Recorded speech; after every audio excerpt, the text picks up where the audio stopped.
Listen up. It's the number one voice of the tri-state. I'm number one. It's Cooking Up 215. So let the show begin. Turn me up. Y'all already know who it is. It's your boy Smooth. This your girl Amber Grand.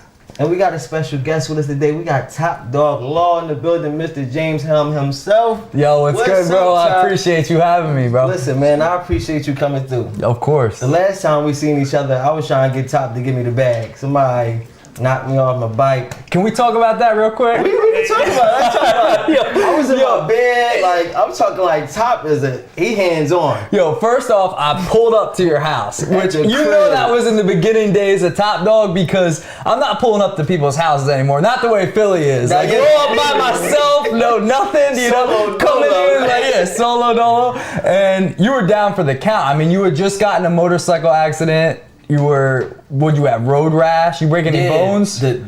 It was like a muscle tear, so I couldn't walk. Remember, it was like wide open. Yeah. He was like, let me see it. I'm like, shit, like, Top, come on. Yeah. Like, that shit was bad. That was real bad, bro. And you got done probably worse than I've seen anybody get done, which was the police officer that came to your motorcycle accident. Didn't write a report. He didn't write a report. So we're trying to get the other driver's insurance information. We got no information because the dumb officer didn't write a report. Yeah, so if you remember seeing me get my ass hit by somebody on my bike, you know what I mean, call my phone, I need that info. He said. Yeah, we need that. we need him to go get us the bag real fast. But I could tell, like, that showed that you were really like about your bag. I'm like, he like, yeah, you gonna come through? I'm like, nah, I just literally got hit. Like, I pull up, send me the address. I'm coming through. I'm in the crib. I probably still had like pajamas and a robe on, like crutches. Couldn't come down the steps. My man pulled up on me, so I was like, yeah, Top. We've been cool ever since. Bro, and look, I mean, that was the stage, right, where I was driving out of my car. I didn't even have an office. Like, I'm driving out of my car, going from one place to another place to another place to another place. It's like, when you talk about building something from scratch, that's just like what it was. Look at where you at now. I appreciate that, bro. You want some? One thing I did notice, I'm like, I saw some Gucci shades, I saw some Rolex watches. I'm like, yo, who is this, man? Yeah, he was in my bedroom. Everybody would go up there. Yo, he couldn't get my ass downstairs, so we had to do what we had to do. But yeah, nah, man, even then, to me, I thought you were already, you know what I mean? You present yourself as you already getting it. So it seemed like, you know, you just dedicated, which even then I feel like you still are. I mean, I had my own firm and stuff, but like, you really got to fake it till you make it, no matter what you're doing. So like, for real, that was at the point where I was just starting to come up. I didn't have any money. I had 2 people working for me. I had $187,000 I spent on the business, which was every penny I had. And I remember telling people, I'm like, if this doesn't work, I'll just declare bankruptcy or something. Right. Like, that's why, you know, you got to burn the ships to a point where it has to work or it has to work, or right? And like, you force yourself to that point of desperation and you become resourceful. Right. Now, how long did that phase last? Like, when you were hustling basically from your car, just? Yeah. So and I ended up getting like a small office. So I don't mean to mislead. I wasn't like totally out the car. Yeah. But the phase in my business is the cases take a long time to settle. So that was really like the first year, maybe even year and a half. Like, I think if you got a different type of business, you probably can move past that stage a little bit quicker. You get some more cash and faster. The foundation has to be. But what it does is it keeps you hungry, right? Because you're like, I look at my bank account and that shit's in the red, you know what I mean? So I gotta wake up today and go a little harder than I did yesterday. Okay, and so I had all this basically money in the inventory of the cases that I had, but I hadn't seen any of it yet. Right. It's kind of like stock. You got all this shit on the market, but you can't cash in. You can't pull out anything yet. Yeah, it's the same principle as stock too. It's like patience, right? It's like, I think a lot of people create their own business and they're, you know, gung-ho, ready to tackle the world, ready to build this massive thing, and then they hit resistance. Right. And it's like, you're always gonna hit that resistance. And how much will do you have to push through that wall that you're inevitably gonna hit? Right. That's true. So I want to get into the story. I'm sure everybody, you know, you speak on your story pretty out loud. You got a colored background in a sense, but I always think that, you know, coming from adversity it makes you a bigger monster. You know what I'm saying? So it's like some people may not understand why Top goes so hard. So you did come from addiction. Yeah.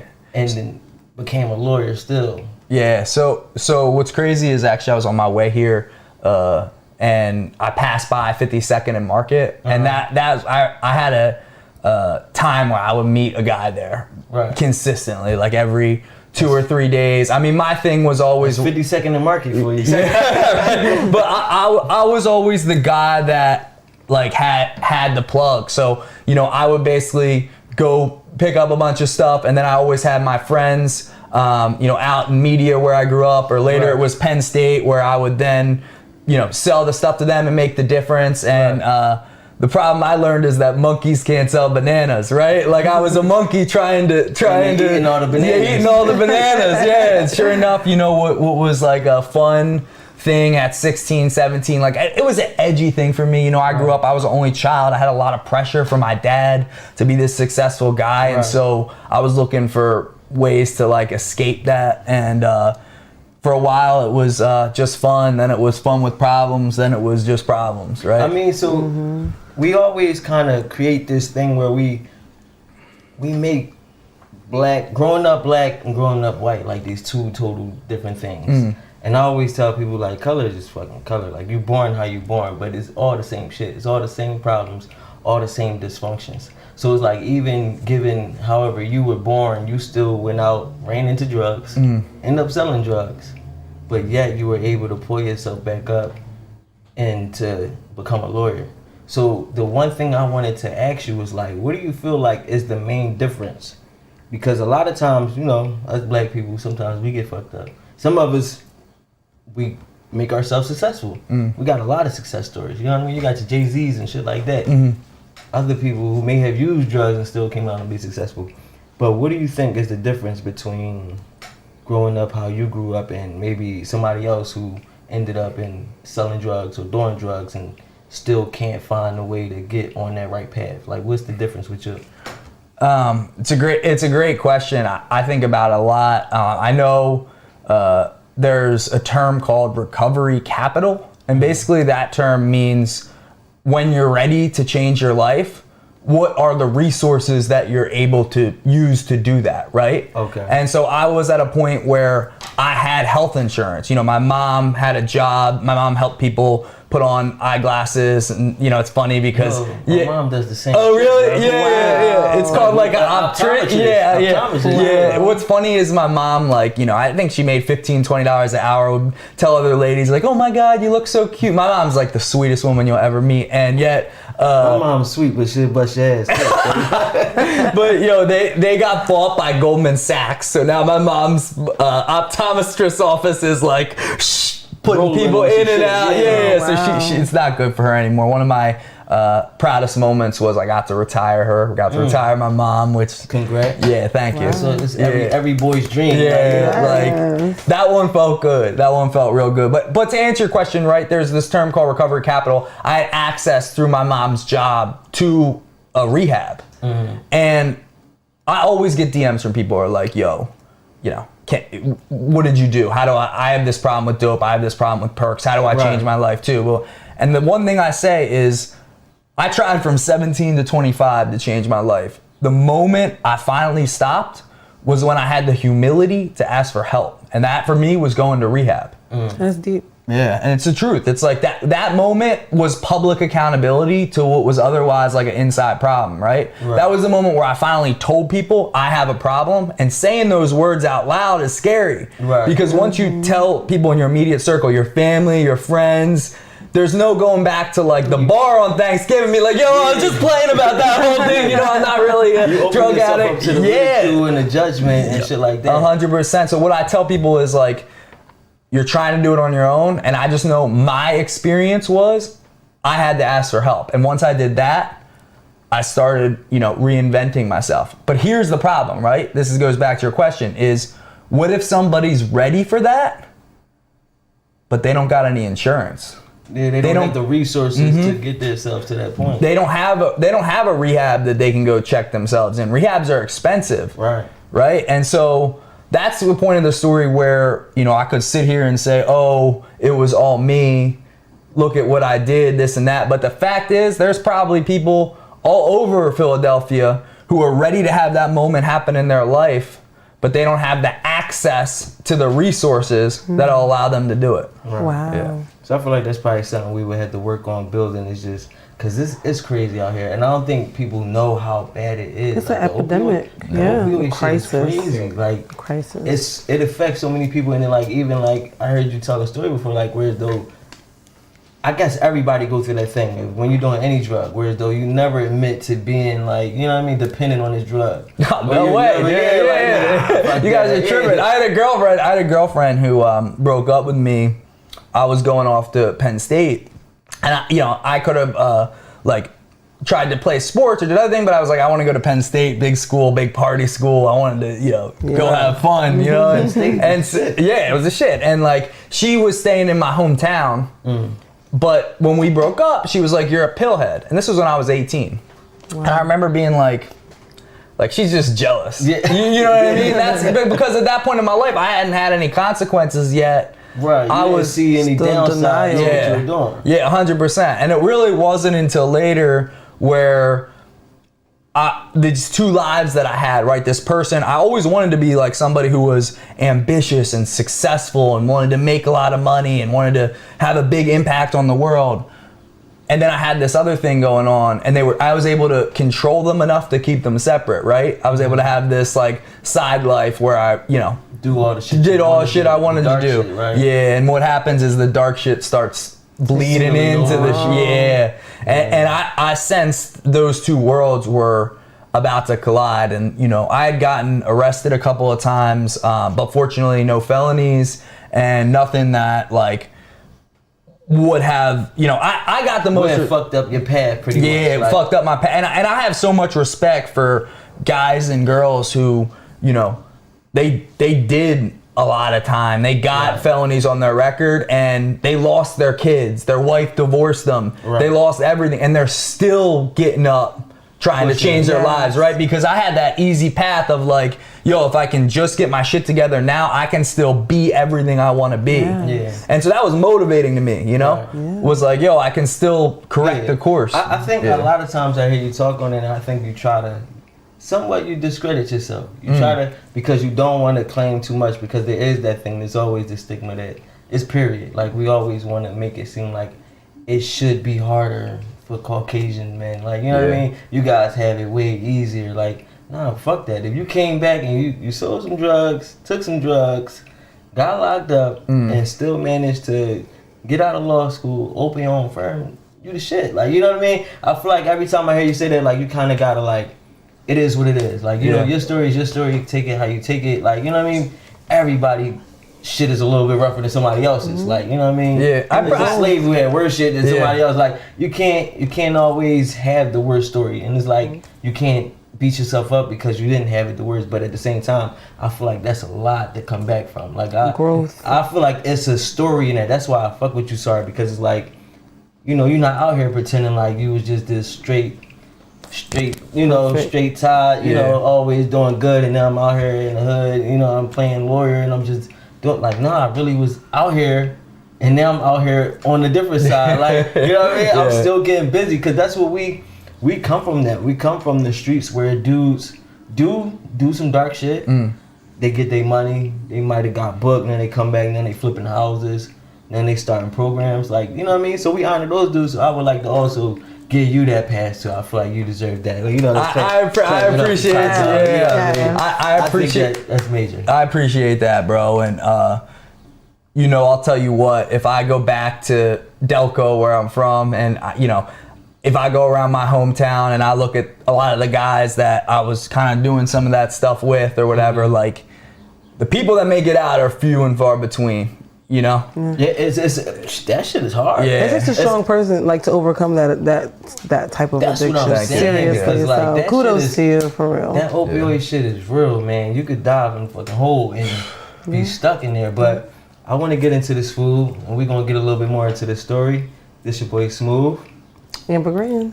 We got Top Dog with us. Let's get into this food. Hey. It's our favorite part of the show. That's your favorite? Yes, sir. Ah, chef, what you got cooking? You already know. You already know who it is. It's your boy Smooth, and this is Cooking Up 215, and it's my favorite part of the show. It's time to get into that food. We got Chef Boy Reem in the building. What's up, Reem? Hey, what's going on, man? Listen, man, I appreciate you coming out. You got restaurants. Let us know the name of your restaurant real quick. All right, so I got 2 locations. I got 720 Bistro, Philly Crave on 52nd in Baltimore. And then I got BQ Lounge, Shot Lounge, as soon as you cross over into the county on Baltimore Pike. Okay. Also, you can reach us at the Wine Garden on 49th in Baltimore. 49th in Baltimore. So you getting busy. Hey, I'm getting busy. And the food looks delicious, my brother. I'm talking about, it's like the universe has been answering all my questions, my prayers lately. I was like, man, I want some seafood Alfredo, and then woke up the day and got the text like, yo, he bringing seafood. Like, so I'm excited. Yeah, this is a good joint. So right here, you got a seafood Alfredo. It's jerk over a better linguine. I got the New Zealand mussels. I got the colossal shrimp with my 7 spices. You'll see the spices coming out in little farmers markets here soon in the future. Yeah, and these ain't even your regular mussels. I'm talking about these mussels is they big. He talking about colossal shrimp. These some colossal mussels. These ain't your, you know what I mean, the back of the bar joints. Oh, these some something good serious. joints. So once again, let them know where they can follow you at so they can hit you up, get some of this good food. So definitely, you guys can follow us on phillycrave.com, www.phillycrave.com. You can follow us at Philly_Crave on Instagram. You can follow us at Philly Crave on TikTok. Again, you can get us at the Wine Garden on 49th in Baltimore. You can get us at 52nd in Baltimore at 720 West Bistro. You can get us over at BQ Shot Lounge. Again, we do catering, all scale events from 2 to 200, 300, you name it, we there. Listen, my man is everywhere, so no excuses. If you want some good ass food, you better link up with him and go get you some. This your boy Smooth. It's Cooking Up 215. Chef Boy Reem. Let's get back to the show. What's good, y'all? It's Aaron. We back with Cooking Up 215, and I got my co-host. Your boy Smooth. And we still here with Top Dog Law. Hey. So right now we about to dig into this food from Philly Crave, and shout out to Chef Boy Reem because he did his thing with this. Sheesh. Mad good. So we about to dig in, but I did want to ask you a question though, Top Dog Law. So what would you say is like the craziest case that you've ever had? Oh my God. So I got one, but because we're eating, I'm gonna have to save that one for another time. I don't want to crush y'all appetites. No, for real. If that's the top one, I that gotta crazy? hear it. Oh my God. We just gotta risk it. I don't That's have a all. weak stomach, so I'm Yo, you cool. guys got this on video. They agreed to I'm this. probably All right? handle with it. the weak stomach. Like she's not squirmish. I'm squirmish. I wouldn't say squirmish, but I'll give you the story. So we do a lot of slip and fall cases at like Walgreens, Poppy stores, whatever. And usually it's, a spilled substance on the floor. Sometimes people will leave like the outside gate open. And that's been some really serious injuries. This time was somebody slipping over some poop in the floor. But here's the part of it though. Here's the part, here's the part. We sent our investigator out to the scene. Wasn't no dog poop. Wasn't no dog poop. No, gosh. yeah. Human feces in the Poppy store on the ground. What? Yeah. Somebody was pissed off. Yeah, we legitimately have that case right now. It's going to suit. Yeah. What? Yo, you get the craziest case. Let me give you a second one just for fun. I got a call from a guy who threatened to bomb Tyler Perry in Atlanta a couple weeks ago. This guy hit up my office, one of my receptionists picked up. He told me that he was very capable of trying his own legal case, but he just needed me to sit second. To sit second chair on his trial. Yeah. So you were gonna be nothing at him, running point like. And then I got the article sent to me, like crazy lunatic, like claims to bomb Tyler Perry. I was like, yo, tell him we'll call him back. I was getting ready to ask, is that something you could stick up for? What was his case for? So he had the case against Tyler Perry, like. I didn't even look that deep into it, bro. Like, For real, I just saw the headline. I was like, yeah, I'm not touching that. So do Instagram, like, since it's, like, I would say, I don't know, maybe I always get you on Instagram because I'm on Instagram shit. When I turn on the radio, you always on there too. Yeah. And we got to talk about that because I need to know how the hell you got the spot to always, if you have a radio and you turn on Power 99, it don't say Power 99, it should say Top Dog Law. Straight across. At 24 hours, 7 days a week, 365 a year. That shit is I was like, crazy. who's that? Fact, bro. You want to hear what's crazy about that? And I don't think I've ever told anybody this, so Cook'N Up exclusive right Here here. we go. I love an exclusive. So I tried to buy that. I heard it was called RDS. I tried to buy it from Power 99 myself.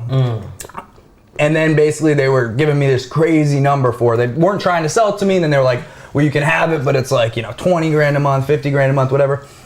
I found this radio agent down in Florida who spends 22 million with the radio station across the whole country in different markets. Right. And so I wasn't sure though, like they take 15% of what you spend. So like I don't like spending a 15% tax. So I'm like, whatever. So I had him go, I said, yo, see how much this would be for Power 99. He got it at like a fourth or a fifth of what and then that moment I was like, yo, that's cool. I'll do everything with you, right?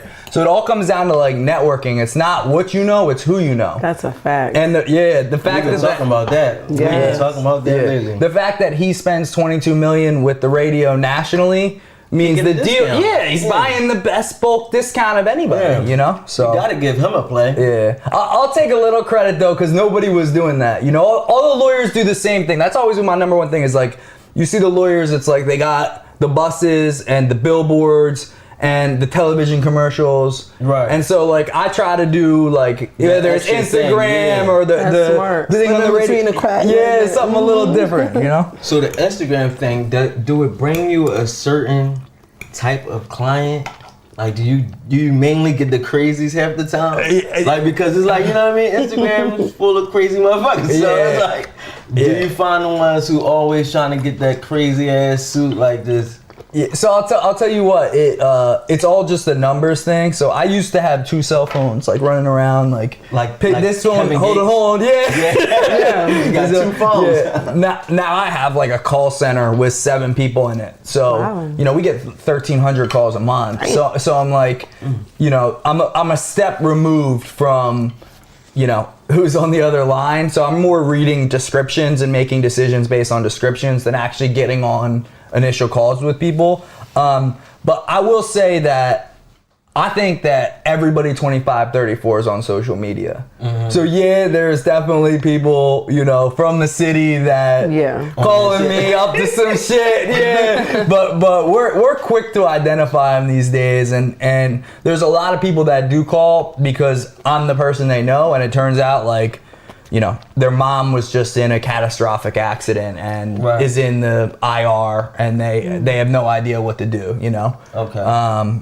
And so it's like, I'm all about the money and the funny skits and this and that, but it also feels really good to help the people that actually need your help. They're not in it just for the money. They're in it because they need answers. Yeah, they're in a situation. And the only lawyer they know is Top Dog. 100%. And like, I want them to know, and I try to communicate this in my content, that like, I'm actually the best person for them to call in that scenario. And despite the rap videos and the skits and the this and it's like I actually do know my shit when it comes to how we're gonna do this investigation. And so I feel like it's always like a little bit of a delicate balance because you want to have fun with it, but you also want to show that you're an expert in this too. But I think it shows, and I feel like in this era, like social media is a big thing, so people understand that. Like everybody's using it to their advantage to market and stuff like that. Yeah, I definitely wouldn't think that. See, that was a question I have though, because personally, I know us as the consumers, we're not judging like, oh, he's out there making skits. He can't be a serious lawyer. Not at all. Like, hell no, I want him because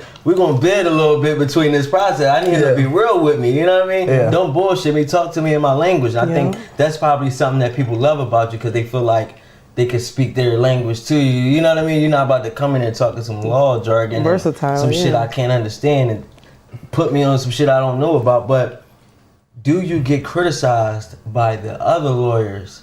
Like, do they give you shit because you so much on Instagram? Bro, are you serious? Yeah, absolutely. They man. hate, I get criticized by everybody. Like that's that just generally like once you become a public figure, have a platform, like especially doing some of the stuff I do, like people from every side are critical, and I went from somebody who was a little insecure with thin skin to like having to get used to it real fucking quick, and that's the reality. And lawyers, I think, probably give the most criticism. I remember walking into a conference, right, and even the name Top Dog, like they're used to calling their law firm like The real 4 name. last names Yeah. together. And my whole thing was like, okay, you had a great experience with your lawyer. Well, who's your lawyer? Johnson and Brothen and Schmischenberg and Ferguson. yeah. I'm like, yo, let's create a brand here. I love but that. I've been in situations where I'll go in and I'll be at a lawyer conference and I'll check in and I'll be like Top Dog, and then the lawyer next to me, the old 65-year-old guy in his suit's like Top Dog, you know, like, and they still do that, and so you know, I think it's dope. I'm always just like, you know, you're over there. Right. Been working for 30 years or I'm about doing to like fly by a couple $100 grand. I'm like, bro, I do, you know, more money in a month than you do in a year, bro. Yeah, So up keep there. laughing, bro. Keep laughing. And that's how it go. I think we Yeah. day and age we should change. But speaking of criticism, I need your professional opinion on this food real fast. Cause this shit is busting. Is it busting? Bussin'. This shit is busting. You're a Top Dog. You said Let me give it a score. Here we go. I'm gonna say, and I'm not just saying this because this is love, like a 9.1 out of 10. It's pretty good. This shit's serious. It's serious. really See, I'm gonna tell y'all, right? He told us off camera, and he made me almost get a little, you know, standoffish. He was like, "Yeah, the sauce on top and the seasoning on top. Make sure you mix it around." But you know, black people, we like extra seasoning. Fuck them, I'm not mixing it around. I'm eating that shit right off the top. I was thinking the same thing. Salty. I'm not mixing mixing that. nothing. Not mixing that Old Bay in there. What are you talking about? But no lie, even when you get to the middle, that shit is creamy. It's so good. It's tasty all the way through. Like, look at that shit. That shit not dry at all. So I've never had a mussel this good. man, Like Chef I don't Vernon. even do mussels, but now I do. Yeah, Like that shit these hit. are the best mussels I've ever had I'm too. at- Y'all like your food pretty spicy though. This is like, he said this was medium spice. That's spicy. I'm like, it's just, I'm like, it's I'm like, yo, it's just about at that threshold where if it gets any higher, Listen, I might need to go outside for a water break real quick. fucking that water up too. Oh man, Funny. Sorry about the It definitely like a little spicy. definitely a little spicy. I'm But cool to though. me, I'm cool though. that's not spicy at all. Yeah. Don't get no African food. You had some African food? I don't think so, man. Oh man. Now I know to stay away. Yeah, stay away from that shit, cause that shit'll do you dirty. That shit'll put you down for a week. Real rap. They give you this sauce, it comes in like this little tiny ass cup, and I'm talking about you just dip your fork in that shit. And it'll fuck you up. You'll be in the hospital. Now I know what to stay away from. African. Yeah. You been trying to get a case. Listen, can you get a case for shit like that? No. You If know what's somebody funny? give you some shit that's too spicy. You know what people always give me is the food cases. Like they're like, oh, I went to McDonald's and my thing was raw and blah blah blah. I'm like, what are you eating at McDonald's? Like, what the fuck do you think's gonna happen, bro? You know, like, and like, what do you think your injuries are from like Eating having that a raw little burger. like, yeah, it's a little gross, I guess, but you know, we never take food cases. And you People- already ate the sandwich. How can you? Let me see the sandwich. Yeah. People always think they're injury cases though. Like I get probably like 50 a week where people bit into some thing and Didn't get hurt but call it an injury case. yeah, I think just cause like they're grossed out, they think that they should have Get a some case. money now. Yeah, they should get some money now. Taco said, give me the bag. maybe hire a little chef or something that's Yeah. gonna do right by them. Listen, I wanted to play this game with you, right? Because I feel like you deserve a black pass. You know what I'm saying? Hell I yeah. feel like we should just bring you on over. You know what I'm saying? MJ, he's gone now. Like, we need a new white dude. So. Dude. But, so I wanted to ask you a few questions. All right, let's get This it. will determine your black pass status. Oh wow. All right, question 1. What time was Usher cruising the streets? I have no idea. Yo, I feel like this game's about to expose me, bro. I feel like this game you had this shit in the bag. Tiz crucified me when he said the movie Friday, and I was like, what? What's Friday? I literally have never seen never it. seen Friday? Yo, there are elements. You said this whole nice black and white thing earlier, Yeah. and there are elements of culture, though, where I'm like, There's certain shit yeah, that's I just, yeah. See, I feel like some shit be so big to us in our community. I feel like there's no way nobody in the world hasn't heard of fucking Friday. Like everybody know Craig Yeah. and Day Day. Like you don't know Day Day? Smokey? I still to this day, Bird? I still to this day never seen it, right? I've never seen it. I'm gonna have to pause this shit, watch Friday, and start this shit all over. Yo, this might have to be part of my initiation. Yeah, we like run him through the ringer real quick. Like, we gotta give you a movie pack and a food pack, give you some spice to go, get your tolerance up. Come back in a week or two. Yeah, and then we're gonna do this shit all over again. You can wear your Dickie set that you wear with Saturday. Like, I will say I'm getting a lot of compliments on the Dickie set. I'm like, yo, Top about to go to the courtroom crazy, like with the Dickie suit and the tubs. I said, yo. Yeah, we bought that down at 69th Street. The guy who sold it to me at the counter was kind of like, this for you? yeah. This not for him. This is yours. Nah, it's mine. Like, get my Dickie suit. Nah, that's hilarious. All right. So that means that most likely you're not listening to underground Philly rappers. I can ask you this one: your top 3 Philly IG comedians.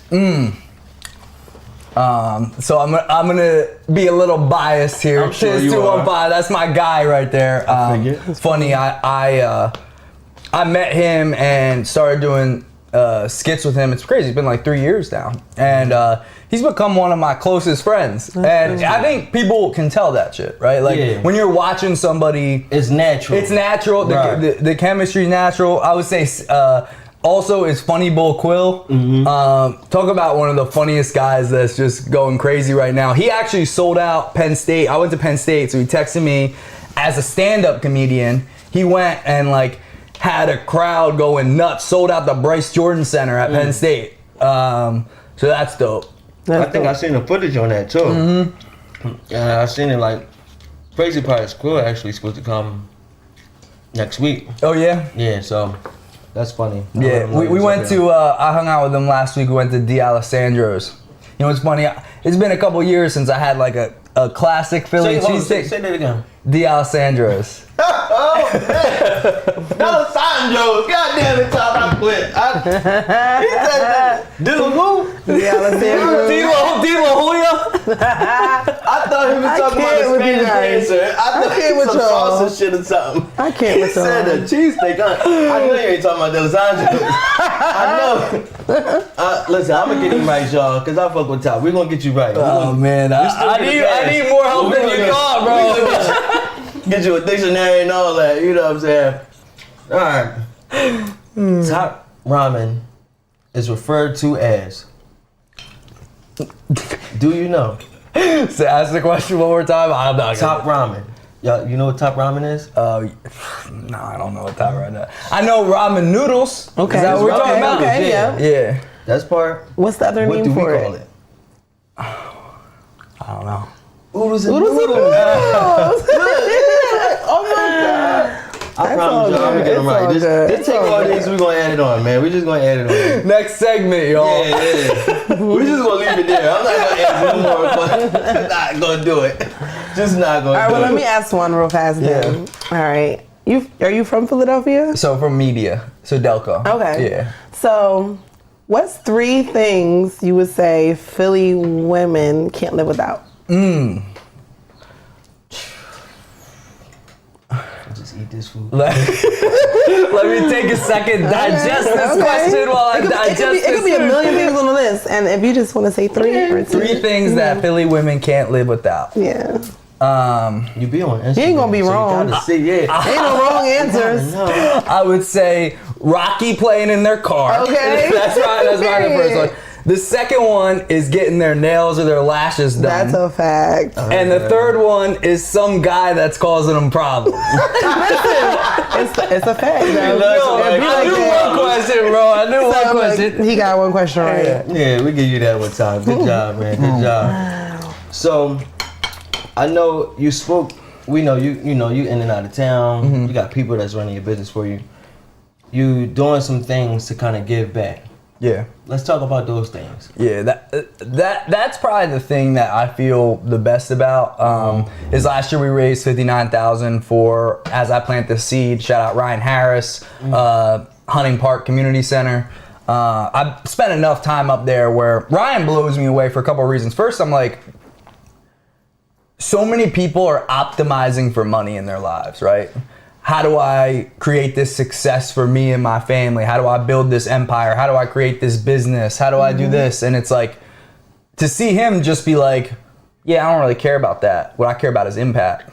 And know that like he means it and he's gonna go after it as hard as one of us might be going after a business or going after. It's like, yo, that's a different scoreboard. Oh yeah. Right. That he's measuring. And once I realized that, I'm like, this is the guy I want to get behind. Yeah, it makes sense because impact is really all that counts when it comes to communities. And we need a lot of it. Because a lot of people always talk about raising money and doing these things and raising awareness, but then shit doesn't change and nothing happens. Yeah. So impact really truly measures. Yeah. What are you changing physically? You know what I mean? What's really happening? And the thing that you said that I think is part of the reason why I'm spending most of my time in Philly these days and becoming more hands-on is that day last year when we got presents for 60 families and then we raised $59,000. That was the best thing I felt all year. Like that was the day I went home, my head on that pillow, like sleeping good. Yeah, like confident about my life and what I'm doing and it being worth it. And you know, and so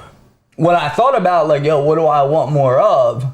It was like, how do I make that so that's not one day a year? Yeah. But that feeling around the clock. That makes you feel more purpose. Like 100%. doing stuff like that. Yeah. Making people smile, giving your good energy to people. Yeah. Exactly. And there's a part too that's when you hit a certain level of financial success or place in your business where you're like, this is what I always wanted. Right. What you do is you get there and then you're like, this ain't all that. Like I still feel the same, you know? Yeah. That's the part I'm scared of. Yeah, and you know what's funny? I don't think, like me saying that, like if somebody's watching, they're not gonna hear me say it and then change anything. Like you gotta get through that yourself. And get to that point yourself where you're like, I got this thing that I desperately wanted and not a whole lot's changed. Yeah, you spoke about that before. Like when people always talking about like money isn't everything. Yeah. You talking to motherfuckers that ain't had money. You gotta get rich first. Yeah, I gotta experience that feeling myself. I gotta get up there and realize like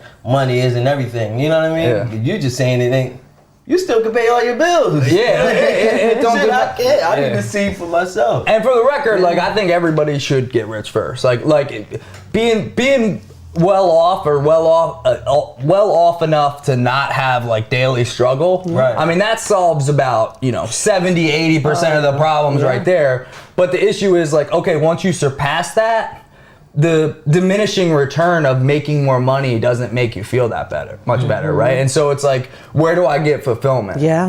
And for me, like doing the stuff in the community, it helps the people in the community, and that's great. But don't get it twisted. This is to make me feel good about my life having meaning and fulfillment. And if it benefits a heck of a lot of other people, then even better. Yeah. Right. But like, even if you're looking at it through that like selfish, how do I want to feel lens, it's still the right thing to do. Exactly. You can't be mad at somebody being selfish and that thing leads to other people getting help. Let me ask you a question. What do you think about giving away 99% of your money when you die?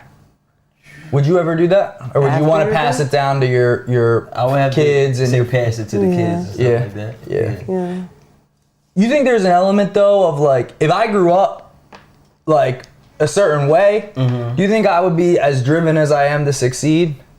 Like, have you ever met somebody who grew up with like a trust fund or like a like people who grew up around money? They all like, for the most part, I'm making generalizations here, but like, a lot of them aren't disciplined, aren't motivated. Appreciated the same. You know what I mean? Like, do you think Because it was already given. Yeah. Do you think you there's got this drive about you, whereas though it wasn't just sitting on a plate for you. No, and by no means, and I'm gonna cushion it. I know what you said earlier, right? But I'm gonna say it though because it's important. Like, by no means, like I had two parents that were working. Right. Like I had food on the table. I didn't grow up rich, but I think that growing up where I grew up made me hungry.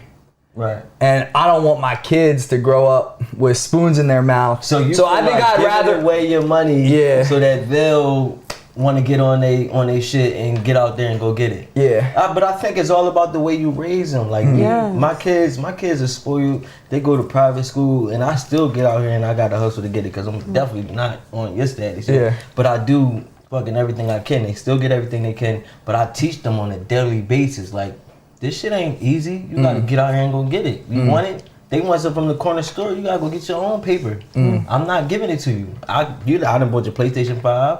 You sleep good. The bills is paid, but I'm still denying them certain things. So whereas though they learn like you can't get handed everything. You know what I mean? This shit is not sweet out here. Nobody's giving away anything. So I feel like you can at the same time grow up wealthy or well off, but still be taught hunger. You know what I mean? What you think, Amber? I think it's like me growing up. I came from not like super poverty, but I came from some poverty. So I feel like I would pass it down to my family. I would hope that they would do the right things. I would try to teach them to do the right things. You can't always force it, but I feel like you can break generational curses with that. You know, your grand and great grands can eat from that too if it's done the right way. So there's different ways to look at it. That 99% shit can fail. They just grow up broke and stay broke. It's all about the lessons. It's all in the lessons. Or they can take it and really do something well with it and use their knowledge they were taught. It's all about the lessons. It depends. So I feel like today was a ball, bro. Dude. I'm so fucking Yo, I appreciate you having me on, bro. Seriously, bro. Yeah. Thank you. It was so nice to meet you. Definitely. Nice to meet you too. Real quick, run down where they can reach you, contact you if they need to help get that bag or something like that. Yeah. You know, we're Top Dog Law on all platforms. So topdoglaw.com, Top Dog Law Instagram, send a DM, whatever the easiest way of reaching out is. People don't realize we respond to the DMs in every case inquiry. So one of the things it's so easy for people is like, yo, you got a legal question? Send a DM. We'll literally get back to you within 10, 15 minutes. So I appreciate you, bro. Right, my man Top Dog, he available. He'll pull up to your crib. You know what I mean? At least Yo, give me But this your boy Smooth. Yeah. That's the girl Amber Grand. We got Top Dog Law in the building. Hey, appreciate you, everybody. Listen, we out of here, baby. Fine. Let's go.